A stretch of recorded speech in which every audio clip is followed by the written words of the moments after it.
প্রেম প্রায়শই মানুষকে উদাস করে দেয়, আর সেই উদাসীনতাই কখনো কখনো ঝড় তোলে। কিন্তু আমরা সেই ঝড়ের বার্তা শুনতে পাই না। এই চিহ্নটা এঁকে দাও, সব ঠিক হয়ে যাবে। তোমার পছন্দের মানুষের সাথেই তোমার বিয়ে হবে।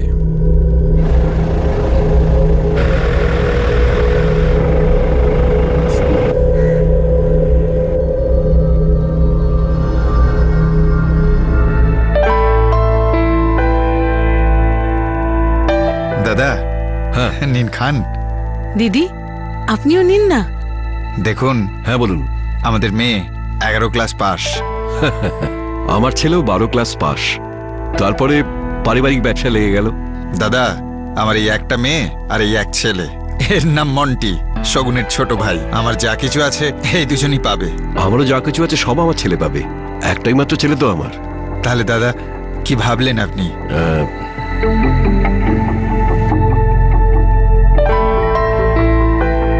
হ্যাঁ দেখুন, হ্যাঁ বলুন। আমাদের আর একটু চিন্তা ভাবনা করার সময় দিন। হ্যাঁ নিশ্চয়ই। আরে এত বড় একটা সিদ্ধান্ত, একটু সময় তো লাগবেই। অনেক ধন্যবাদ। আসি তাহলে। নমস্কার দিদি।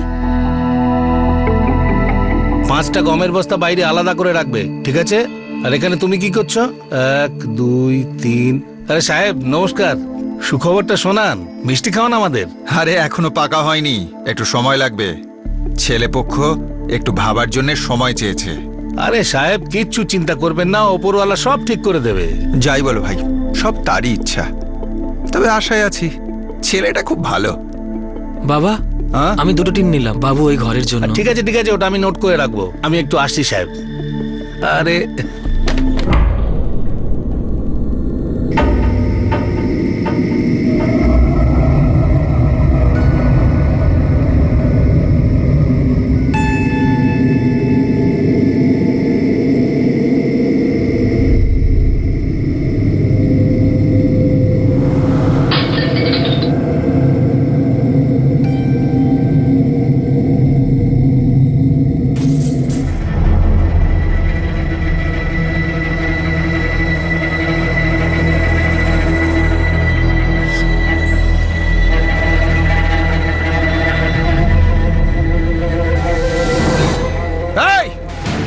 তোমরা করো। এই চলে চলে গুলি চালা, জলদি চল, পালা এখান থেকে। চোর চোর চোর। আরে শগুন, শোন, তাড়াতাড়ি ওঠ। মন্টি, দেখ নিচে কি হচ্ছে, কিসের আওয়াজ? চোর চোর চোর চোর হায় ভগবান, এ কি হলো? চোর। কে আছো? ধরো, এই পালাচ্ছে, ধরো। চোর, চোর, ধরো। চোর চোর চোর চোর। আরে কি হয়েছে কি দাদা? 4টে ছেলে বাড়িতে ঢুকেছিল, আর ওরা গুরনামের উপর হামলা করেছে। আমি ছাদে ছিলাম, সঙ্গে সঙ্গে নিচে এসেছি, কিন্তু পালিয়ে গেল। পালিয়ে গেল? গুরনাম, কি হলো? গুরনাম! গুরনাম, গুরনাম ওঠ, গুরনাম, গুরনাম, গুরনাম, বাবা ওঠ। গুরনাম ওঠ, গুরনাম, বাবা ওঠ। গুরনাম, গুরনাম, কি হয়েছে? গুরনাম, এই গুরনাম। গুরনাম, এই উঠছে না কেন? বাবা, হলো? বাবা এ বেঁচে নেই।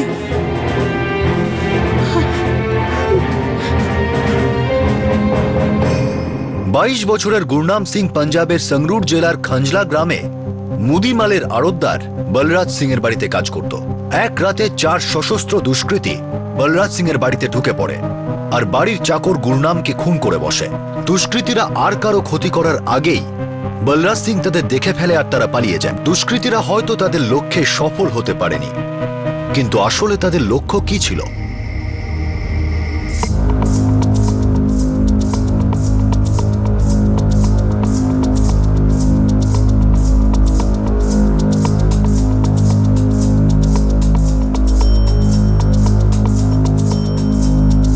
আমি একটা আওয়াজ শুনেছিলাম ইন্সপেক্টর সাহেব, ভাবলাম কিছু গন্ডগোল হয়েছে।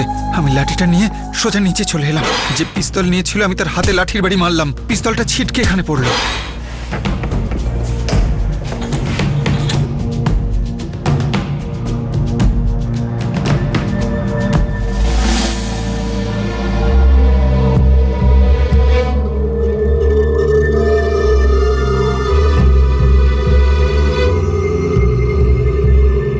এখানে এই চিহ্নটা আগে তো দেখিনি। বাবা, এরকম একটা চিহ্ন তো ওই জানালার উপরেও আছে।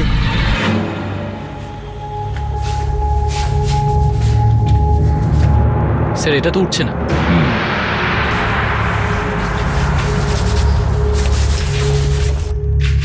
এই দাগ নতুন নয়, বেশ কিছুদিনের পুরনো মনে হচ্ছে। 1 সপ্তাহ আগে দেখেছিলাম আমি, গুরনামকে জিজ্ঞেস করেছিলাম। গুরনাম, এটা কি, কে করেছে? এটা আমি বানিয়েছি শগুন দিদি। এটা আঁকা থাকলে কোনো খারাপ দৃষ্টি পড়ে না। আর তোমার জন্য তো সম্বন্ধ আসছে, দেখবে সব ঠিক হয়ে যাবে। কিন্তু আমি তো কখনো দেখিনি। আর আমিও দেখিনি। স্যার বেডরুমের দরজা বন্ধ, ভেতর থেকে কিছু হয়েছে এমন মনে হচ্ছে না। মনে হচ্ছে ওরা ভেতরে ঢুকতেই পারেনি, কিছু করবে তার আগে হয়তো আপনি ওদের আটকে দিয়েছেন। গুরনাম প্রতিদিন এখানেই ঘুমোতো? হ্যাঁ ইন্সপেক্টর সাহেব, দরজাটা বন্ধ করে ও এখানেই শুতো, বাড়িটার নজর রাখতো। আমরা সবাই তো ছাদেই শুই। স্যার বাড়িতে জোর করে ঢোকার কোনো প্রমাণ দেখছি না। গুরনামকে খুন করে বাকি কাজ করার আগেই আপনি নিচে নেমে আসেন আর ওরা পালিয়ে যায়। কি কারণ হতে পারে ওদের এখানে আসার? সেটা আমি কি করে বলবো বলুন তো ইন্সপেক্টর সাহেব।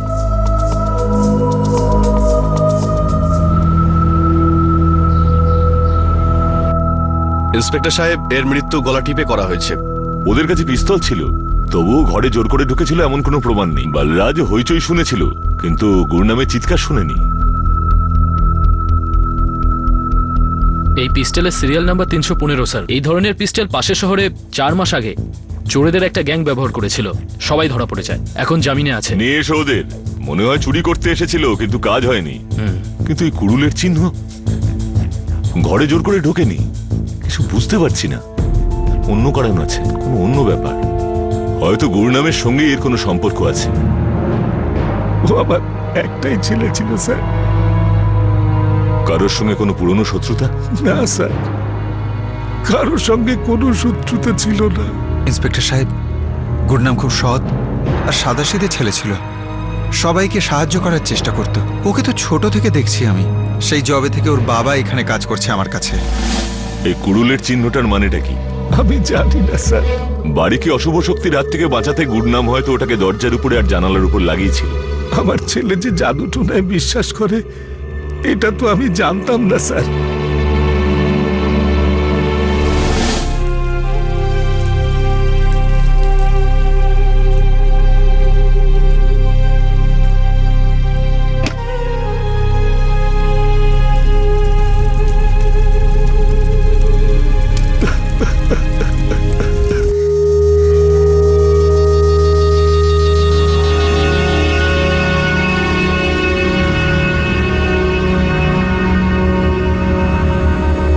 গুরনাম এগুলো লাগিয়েছিল কেন? আমি তো বিশ্বাসই করতে পারছি না যে গুরনাম এইসব বিশ্বাস করতো। আমি যখন দেখলাম আমারও অদ্ভুত লেগেছিল। ওকে দেখে তো মনে হতো না যে ওইসব টুকটাকে বিশ্বাস করে। লকবীর, তোর ছেলে আমার এখানে খুব সৎভাবে কাজ করছিল। সাহেব, আমার বউয়ের শেষ স্মৃতিচিহ্ন ছিল। ও তো ওর জীবনটা শুরুই করেনি সাহেব। নিজেকে সামলা, যেটা হয়েছে তার জন্য আমারও দুঃখ হচ্ছে। আমি তো বুঝতে পারছি না যে আমি কি করব। ধৈর্য রাখ। আর স্যার, ওই কাণ্ডটা হওয়ার পর থেকে 4 মাস তোমরা জেলে ছিলাম স্যার। আর সাহেব, আমরা 2 মাস আগেই তো জামিনে রেহাই পেয়েছি। আর প্রতি 3 দিন অন্তর হাজিরা দিতে হয় কোতোয়ালি থানায়। সাহেব, মায়ের দিব্যি বলছি, আমরা সব বাজে কাজ ছেড়ে দিয়েছি, আর কোনো ঝামেলাতে জড়াই না আমরা। সব রেকর্ড চেক করেছি, আর এদের ছবি ওনাদের দেখিয়েছি। এটা এদের কাজ নয়। ঠিক আছে, তোমরা যেতে পারো। নমস্কার স্যার। স্যার এই শহরের প্রত্যেকটা থানার যে কটা দাগি অপরাধী আছে প্রত্যেককে রাউন্ড আপ করা হয়েছে, কিন্তু কারোর এই কেসের সাথে কোনো সম্বন্ধ নেই। মনে হচ্ছে ওই 4 জন বাইরে থেকে এসেছে, কিংবা হতে পারে নতুন ক্রিমিনাল। কিন্তু ওরা বলরাজ সিং এর বাড়িতে কি করতে গেল? গুরনামের খুন, আর দরজা খুললো কি করে? ওরা এত সহজে ভেতরে ঢুকলো কি করে? প্রদীপ স্যার, আমার মনে হচ্ছে এটা রবারির কেস নয়, কিছু আছে যেটা লুকোনো হচ্ছে। আমাদের খোঁচরদের কাজে লাগাও।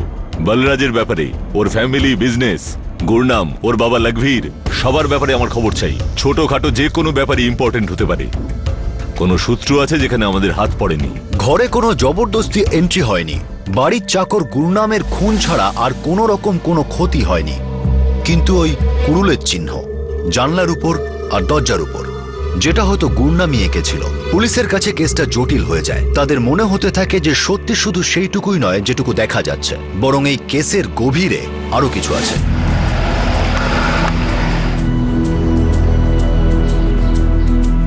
তাহলে দাদা কি সিদ্ধান্ত নিলেন আপনি? দেখুন দাদা, আমার আরেকটু সময় চাই। আশ্চর্য ব্যাপার দাদা, আপনি অনেক সময় লাগাচ্ছেন সিদ্ধান্তটা নিতে। যদি আপনার কোনো সংশয় থাকে, কোনো জিজ্ঞাসা থাকে, তো খুলে বলুন না আমাকে। আরে দাদা, সেরকম কোনো ব্যাপারই না। দাদা, এই যে আমার বাড়িতে একটা ঘটনা ঘটেছে, সেটা নিয়ে আপনার মনে তো কোনো... না না দাদা, সেরকম কোনো ব্যাপারই না। গুনাম আপনার বাড়িতে কাজ করত, আমি সেটা বুঝতে পারছি। আর যেটা হয়েছে খুব খারাপ হয়েছে। গুরনামের বাবাও আমার এখানে বহু বছর কাজ করছে। ব্যাপারটা সত্যি খুব দুঃখের, কিন্তু আমি এটা বুঝতে পারছি না যে এর সাথে আমার মেয়ের বিয়ের ব্যাপারটা কোথায়। দেখুন, আপনি আমায় ভুল বুঝছেন, আমি সেরকম কিছু বলতে চাইছি না। ঠিক আছে দাদা, যাই আপনার সিদ্ধান্ত হোক, হ্যাঁ বা না, একটু তাড়াতাড়ি জানাবেন। নমস্কার।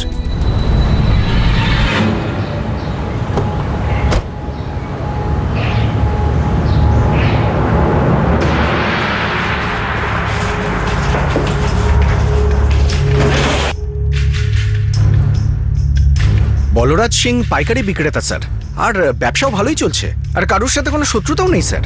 খুব ভালো মানুষ স্যার, লোকটার মনটাও খুব ভালো। লকবীর 15 বছর ধরে বলরাজের কাছে কাজ করছে, আর গুরনাম 6 মাস আগেই কাজে ঢুকেছে। ঝামেলাটা কি? ঝামেলা কিছু নেই স্যার, একটা সমস্যা ছিল বলরাজ সিং এর মেয়ে শগুনকে নিয়ে। কি সমস্যা? ঠিক সমস্যা নয়, আসলে বলরাজ সিং মেয়ের জন্য সম্বন্ধ খুঁজছিলেন, কিন্তু সম্বন্ধ পাকা হচ্ছিল।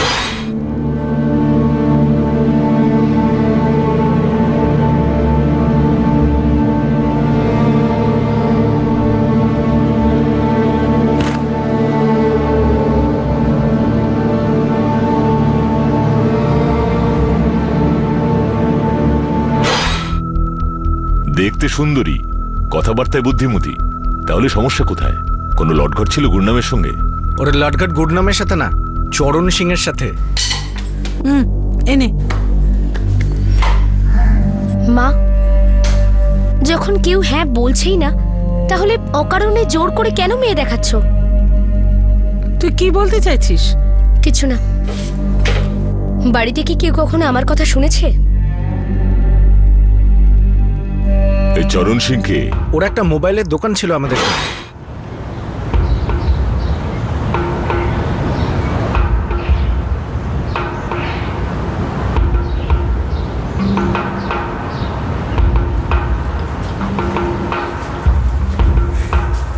রিচার্জ করার আছে। হ্যাঁ, কত টাকার দেবো? যাতে অনেক বেশি কল করা যায় আর খুব কম টাকা লাগে, আর এসএমএসও ফ্রি থাকে। তুই তো দেখি খুবই ফাস্ট। এই নে 100 টাকার। ঠিক আছে, 10 টাকা কম আছে। না না, ঠিক আছে, কোনো অসুবিধা নেই। তুই আর কোথায় যাবি? কাল দিয়ে দিস। রিচার্জ করে দি। হ্যাঁ হ্যাঁ, করে দে। তুই তো 11-এ পড়িস, তাই না? হ্যাঁ। আচ্ছা, তুইও তো স্কুলে পড়তিস। হ্যাঁ ছিলাম, 9-এর পর ছেড়ে দিলাম পড়া। এনে হয়ে গেছে। কাল আসবো বাকি 10 টাকাটা দিতে, ঠিক আছে? আরে নামটা তো বলে যা নিজের, মানে না এলে পরে খুঁজবো কি করে? বললাম তো, দেবো বলেছি যখন দেবো, ভরসা নেই নাকি?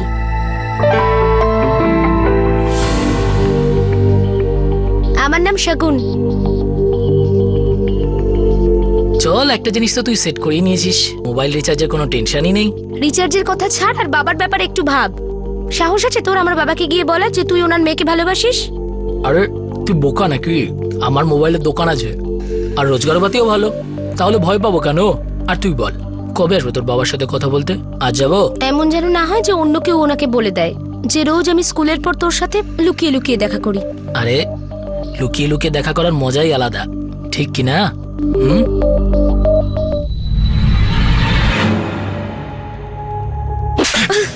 বাবা, আমার বন্ধুরা বললো ও রোজ স্কুলের পরে ওর সাথে দেখা করে।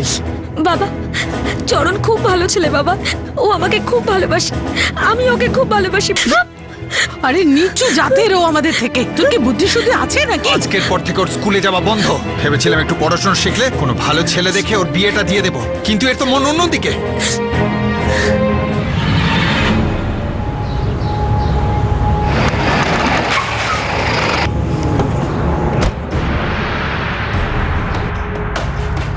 আমার মেয়ের পিছনে ঘোরা ছাড় তুই, নাহলে জেনে রাখ খুব খারাপ হবে। কিন্তু কাকাবাবু, ব্যাস, তোর কোনো কথা আমি শুনতে চাই না, কোনো কথা না। বামুন হয়ে চাঁদে হাত বাড়াচ্ছিস, নিজের জায়গাটা বোঝ, সেটাতেই তোর ভালো হবে।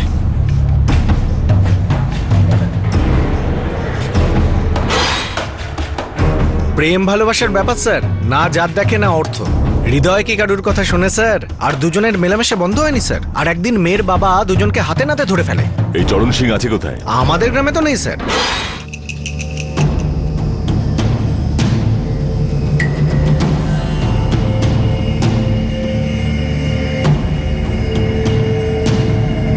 মহিপাল, তোর ছেলে তো সীমা ছাড়িয়েছে, নিজের জাত আর সমাজ দুটোকেই ডুবিয়েছে, না হলে ব্যাপারটা এত দূর গড়াতো না। মোড়ল মশাই, আমি আপনাকে কথা দিচ্ছি আমার ছেলে এরকম আর করবে না। বাচ্চা ছেলে বেচারা ভুল করে ফেলেছে। ভুল করেছে ভেবেই আমি ওকে ভালো কথায় বোঝানোর চেষ্টা করেছিলাম, কিন্তু তোমার ছেলের মাথায় প্রেম চাকার দিয়ে উঠেছে। বলরাজজি, আমি দায়িত্ব নিচ্ছি। আমার ছেলে আপনার মেয়ের দিকে আর চোখ তুলে তাকাবে না। ভাই, গ্রামে এসব ঝামেলা চলবে না।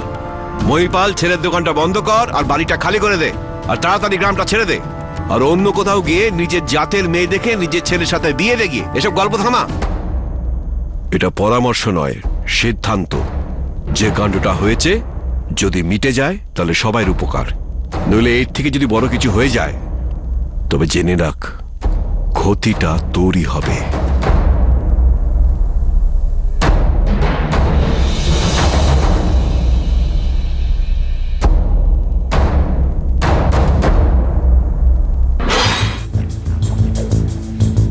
এটা 2 বছর আগের কথা, মানে 2010-এ। হ্যাঁ স্যার। এরপর চরণ আর ওর পরিবার গ্রাম ছেড়েও চলে যায়। পাশের গ্রামেই আছে এখন, এখান থেকে 2.5 কিলোমিটার দূরে। কিন্তু এই চরণের গুরনামের সঙ্গে কি কানেকশন? ও কেন মারবে ওকে? আবার এটা নয় তো যে মারতে এলো বলরাজকে আর মরে গেল গুরনাম? চরণ সিং, কিন্তু ওই ব্যাপারটা তো মিটে গিয়েছিল। বাবা, শুনছি পুলিশের উপর সন্দেহ করছে, ও তোমাকে মারার জন্য লোক পাঠিয়েছিল আর মরে গেল বেচারা গুরনাম।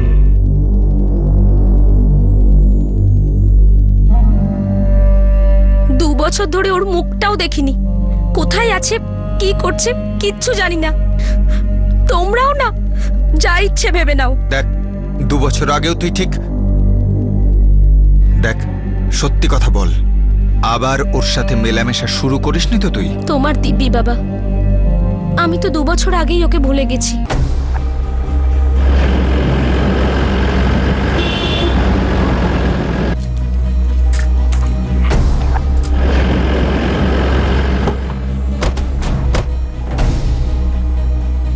চরণ সিং কোথায়?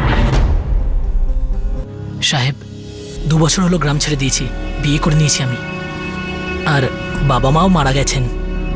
তখন থেকে আমরা এখানেই থাকি। শাগুনের না তো মুখ দেখেছি, না ওর সাথে দেখা করার চেষ্টা করেছি। সাহেব, আমি খুব গরিব লোক, কাউকে মেরে ফেলার জন্য আমি কত টাকা দিতে পারবো? আমার তো সেই সামর্থ্যই নেই। ব্যাস টানাটানি করে দিন কেটে যায় আমার। আর সাহেব, ওই ঘটনার পর একটা শিক্ষা পেয়েছি, সবার নিজের সীমা জানা উচিত। এখন আপনি যাই করুন না কেন, আমাকে মারুন পিটুন, সত্যি এটাই। আমি ভগবানের দিব্যি খেয়ে বলছি, খাঞ্জলা গ্রামে কে বেঁচে আছে কে মারা গেছে আমি কিচ্ছু জানি না স্যার। না স্যার, চরণ সিং আর শগুন দুজনের ফোন রেকর্ড ট্র্যাক করেছি। 2 বছরে দুজনের মধ্যে একবারও কথা হয়নি। তাহলে আসলে ব্যাপারটা কি? গুরনামকে মারলো কে? ওরা বাড়িতে ঢুকলো কি করে? আর এত সহজেই বা ভিতরে ঢুকলো কি করে? কোনো প্রমাণ পাওয়া যাচ্ছিল না। ক্রাইমের একটা সূত্রের সাথে অন্যটা কিছুতেই মিলছিল না। বলরাজের বাড়িতে ঘটা হত্যা এমন একটা রহস্যে পরিণত হচ্ছিল যেটা দিন দিন আরো জটিল হচ্ছিল। না খুনের উদ্দেশ্য জানা যাচ্ছিল, না খুনের মুখ সামনে আসছিল। আর তখনই আসে একটা শকিং খবর।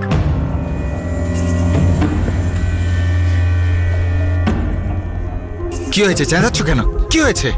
এই দেখো, এতে তো 2 লাখ টাকা ছিল, আর এই গয়নার পুঁটলিটা সব চলে গেছে। আরে কোথায় গেল? আমি কি করে জানবো? জলদি চল, পালা এখান থেকে। লকারের ভিতর রাখা ছিল? হ্যাঁ ইন্সপেক্টর সাহেব, 2 লাখ টাকা ক্যাশ আর প্রায় 7 লাখ টাকার গয়না। কিন্তু ওরা তো ঘরে ঢোকেইনি। ওদের একজনকে আপনি মারলেন, আর ওরা কিছু করার আগেই তো ওদের পালাতে হলো। পালা এখান থেকে। আপনি তো তাড়াও করেছিলেন ওদের। হ্যাঁ ইন্সপেক্টর সাহেব, আমি পিছু তো নিয়েছিলাম, কিন্তু ওই টাকা আর গয়না ওখানে নেই। আমার স্ত্রীও আজকেই জানতে পারলো। গুদামে টাকা পাঠানো ছিল, তাই আমি ওকে টাকাটা বার করে রাখতে বলেছিলাম। ঘরের দরজা বাইরে থেকে বন্ধ ছিল। ক্রাইম স্পটে ইনভেস্টিগেশন করার সময় আমি নিজে চোখে দেখেছি। আমি ওই লকারের ঘরটাতে সবসময় তালা লাগিয়েই রাখি, যেহেতু টাকা আর গয়না ওখানেই থাকে। আসুন ইন্সপেক্টর সাহেব।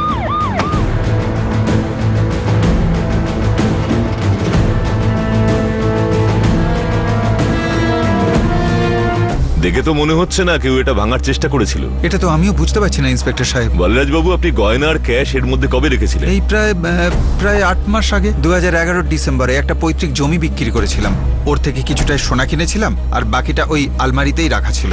আমরা এই লকারটা রোজ খুলি না ইন্সপেক্টর সাহেব, কারণ রোজকার খরচের টাকা পয়সা আমরা অন্য ঘরের আলমারিতে রাখি। বলরাজ বাবু, ওই দিনের হওয়া হামলা, গুরনামের খুন আর এই চুরি, এতে বাড়ির কোনো লোকের হাত আছে? গুরনাম জানতো এই ক্যাশের ব্যাপারে? মনে তো হয় না ও জানতো, তবে জোর দিয়ে কিছু বলতে পারছি না। হয়তো কোনোদিন কোনো কথা শুনেছিল। আপনি বলছেন আপনি 8 মাস আগে ক্যাশ আর গয়না লকারে রেখেছেন। ঠিক তাই। গুরনাম তো 6 মাস আগে আপনার এখানে কাজে লেগেছিল। নামদেব? এই নামদেব আবার কি?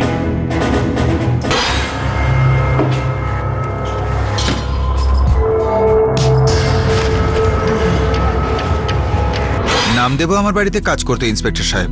গুরনামের আগে ওই কাজ করতো এখানে। বিয়ের আগে কাজ ছেড়ে চলে গেল। আমার কাজের লোকের দরকার ছিল, তো লকবীর বলল ওর ছেলেটাকে কাজে রেখে দিতে। আমি গুরনামকে রেখে দিলাম। এই নামদেব আর ফিরে আসেনি? এসেছিল তো 2012 এপ্রিলে, নিজের বউকে সঙ্গে নিয়ে। সাহেব, আমি তো আপনার দয়ায় বেঁচে রয়েছি। আপনাকে ছেড়ে কোথায় যাব আমি? আসলে ওই আমার বিয়ে ছিল। আমি মানছি যে আমার আসতে দেরি হয়েছে, কিন্তু সাহেব, আমি আর আমার বউ মিলে আপনাদের অনেক সেবা করব। কোনো কষ্টই হতে দেব না আপনাদের।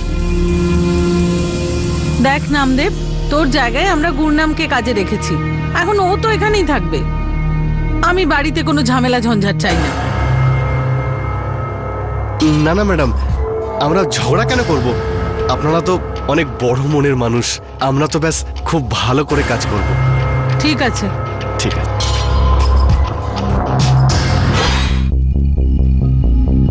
দু মাস কাজ করেছিল ও। তারপর ওর বউকে নিয়ে কে জানে কোথায় চলে গেল। কিছু তো বলেও যায়নি। আমরা তো অনেক খোঁজ খবরও করেছিলাম। ওর ফোনটাও বন্ধ ছিল। তারপর ওর খোঁজ খবর নেওয়ার আমরাও কোনো চেষ্টা করিনি। এর আগে কতদিন কাজ করেছিল নামদেব? তা প্রায় বছরখানেক তো হবেই। ও কোথায় থাকতো? কোহালাগাঁও, জলন্ধর যেতে পড়ে। নামদেব, এই লোকটা 1 বছর আগে কাজ করেছিল গুরনামের আসার আগে। তারপর বউকে নিয়ে ফেরে 2 মাস কাজ করে, একদিন পালিয়ে যায়। ও হয়তো লকারের ব্যাপারে খুব ভালো করেই জানতো, ক্যাশ আর গয়নার ব্যাপারেও। হতে পারে গুরনাম আর নামদেব দুজনেই জানতো। হতে পারে দুজনেই প্ল্যান বানিয়েছিল। হতে পারে বাড়িতে ওই হামলাটা ছিল লোক দেখানো। তারপর নামদেবের লোভ চলে এলো, ও গুরনামকে ডবল ক্রস করলো, ওকে মেরে ফেললো। নইলে বাড়ির ভিতর ঢুকলো কি করে, তাও কোনো ঝামেলা ছাড়াই? নিশ্চয়ই কেউ দরজাটা খোলা রেখেছিল। কিন্তু ওরা ঘরের ভেতর ঢুকলো কি করে? আমি তো দেখেছিলাম তালা লাগানো ছিল। আমিই তো ঘরটা খোলালাম। হতে পারে গুরনাম সোনা আর ক্যাশ আগের থেকেই লকার থেকে বার করে রেখেছিল, আর তখন ওই 4 জন হামলাকারী ঢোকে। ওরা একসঙ্গে পালানোর তালে ছিল, আর তখনই ওদের মধ্যে থেকে একজন গুরনামকে খুন করে। কিন্তু এই কুড়ুলের চিহ্নটা সত্যি কোনো শুভ চিহ্ন ছিল? বাড়িকে বাজে নজর থেকে বাঁচাতে, নাকি এটা ওই 4 জনের কোনো সিগন্যাল? হতে পারে নামদেবের কাছে এই সব প্রশ্নের উত্তর আছে।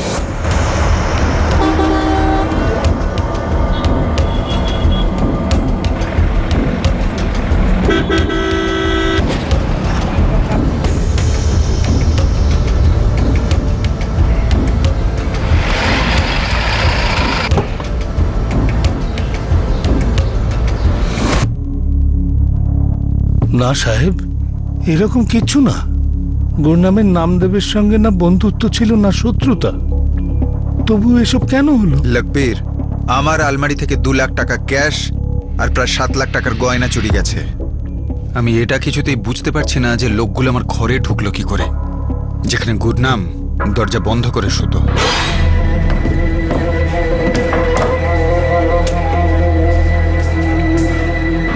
কিন্তু ওই রাত্রে যেদিন চুরিটা হয়, দরজাটা খোলা ছিল, যাতে লোকগুলো বাড়িতে সহজে ঢুকতে পারে, কোনো রকম বাধা ছাড়াই। তুই জানতিস যে গুরনাম আমার দরজায় আর জানলার উপরে একটা কুড়ুলের ছবি এঁকে রেখেছিল? এই কথাটা আমিও জানতাম না, আর আমার স্ত্রীও জানতো না। ও শুধু এই কথাটা আমার মেয়েকে বলেছিল। হ্যাঁ? লকবীর শোন, তুই 15 বছর আমার এখানে কাজ করছিস, তোকে আমি বিশ্বাসও করি। যদি এমন কোনো ব্যাপার থাকে যেটা তুই জানিস, কোনো রকম কথা যেটা আমি জানি না, আমায় বলে দে। সাহেব, নুন খেয়েছি। বেইমানি তো না আমি করব, না আমার ছেলে। আর আপনার বাড়িতে আপনার পরিবারের সঙ্গে আমার ছেলে কোনো খারাপ কাজ করতে পারে না, কিচ্ছু খারাপ করতে পারে না।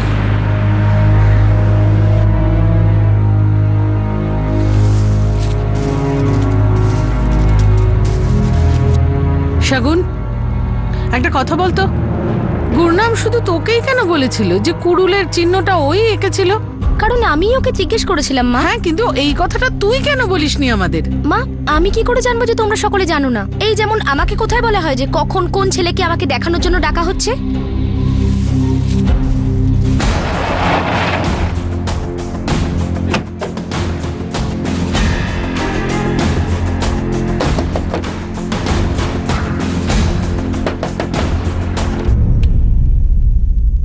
নামদেব আমার ছেলে স্যার। কোথায় আছে? জানি না স্যার, এখন তো ঘরে নেই।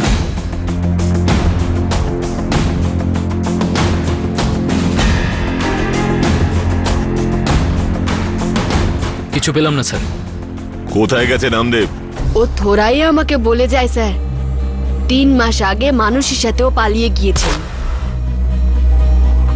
তখন থেকে কোনো খবর পাইনি স্যার। মিথ্যে বললে কারোর কোনো লাভ হবে না। যা জানতাম সব আপনাকে বলে দিয়েছি, এতে আমার লাভ লোকসান নেই।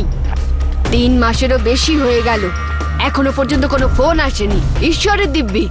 দুজন হাবিলদারকে বাড়ির বাইরে পোস্টিং করো, 24 ঘন্টা নজর রাখো। তোমরা বাড়িতে নজর রাখবে, ঠিক আছে?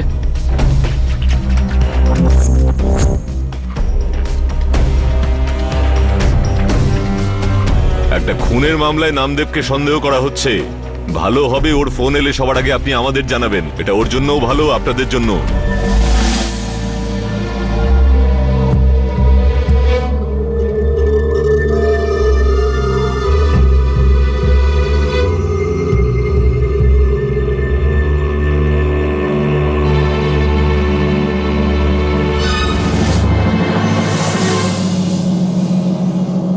গুরনামকে খুন আসলে কে করলো, আর কে ক্যাশ এবং গয়না চুরি করলো? তাহলে কি এটা নামদেব এবং গুরনামের করা কোনো ষড়যন্ত্র ছিল যেটা শেষে উল্টে গেল, নাকি এই ক্রাইমে শুধু নামদেবই জড়িত ছিল? আর ওই কুড়ুলের চিহ্নের মানেটাই বাকি? এটা যে শুধু চুরির চেষ্টা ছিল এমনটা তো মনে হচ্ছে না। নাকি এই সবকিছুর সম্পর্ক শাগুন আর চরণের প্রেমের সঙ্গে যুক্ত, যার জন্য এই খুন হলো? কিন্তু এই পসিবিলিটির জন্য কোনো উপযুক্ত প্রমাণ মিলছিল না। সন্দেহের তীর এবার নামদেবের উপর এসে পড়লো। এই জটিল কেসটা আরো রহস্যজনক হয়ে উঠলো একটা কুড়ুলের চিহ্নে। সেই কুড়ুলের চিহ্ন যেটা নামদেবের ঘরের বাইরে রয়েছে আর বলরাজের ঘরের ভিতরে। এই কুড়ুলের চিহ্ন বলরাজের ঘরের ভিতরে গুরনাম বানিয়েছিল, এমনটা শগুনের বক্তব্য। তাহলে আবার নামদেবের ঘরের বাইরে এই চিহ্ন কে আঁকলো? ব্যর্থ প্রেম কখনো কখনো মানুষকে উদাসীনতার দিকে ঠেলে দেয়, আর সেই উদাসীনতা কখনো কখনো সৃষ্টি করে একটা ঝড়। কিন্তু আমরা সেই ঝড়ের আভাসকে শুনতে পাই না। কাল রাতে আমরা দেখব পাঞ্জাবের সংরুর জেলার খাঞ্জলা গ্রামে ঘটে যাওয়া এই ঘটনার দ্বিতীয় তথা শেষ ভাগ। কাল আপনাদের সাথে আবার দেখা হবে ক্রাইম পেট্রোল দস্তাকে। ততক্ষণ নিজের খেয়াল রাখবেন, সুরক্ষিত থাকবেন, আর সবচেয়ে জরুরি কথা, সতর্ক থাকবেন। জয় হিন্দ।